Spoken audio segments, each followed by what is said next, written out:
શબ્દે શબ્દે ચિનગારી હતી, મન અને બુદ્ધિનું પરિવર્તન હતું. તો ભ્રમણાયું ભાંગી મારી નાત અને જાતની. આ ભારતની અંદર આ એવડો મોટો કચરો છે, બીજા એકય દેશમાં નથી. આપણે સંત થયા હોય તો પૂછવાનું ભૂલતા નથી. કેવા છો આ પૂછવાનું તો આ ભૂલતા જ નથી. સંત બન્યા હોય તોય.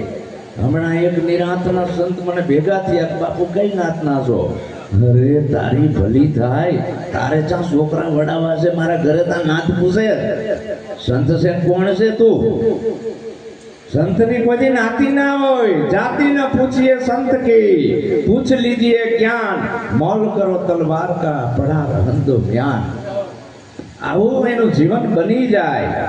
એની દ્રષ્ટિમાં નાત જાતના વાડા ના રે. જ્યાં દેખું તા છાયા તેરી, વોહી મેરા મેરી નજરો में आया.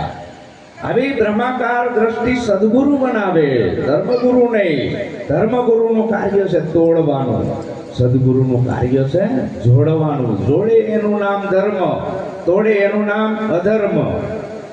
તો સાચો જે ધર્મ છે એ કોઈનો બનાવેલ નથી. સ્વધર્મ, સ્વ કેતા પોતાનો. પાપ તારું પોકાર જાડેજા, ધર્મ તારો સંભાળ. તો આ બધી ભ્રમણાયું ભાંગી જઈ મારી નાત અને જાતની. મને એમ હતું કે હું હિન્દુ છું, મુસલમાન છું, શીખ છું, પારસી છું.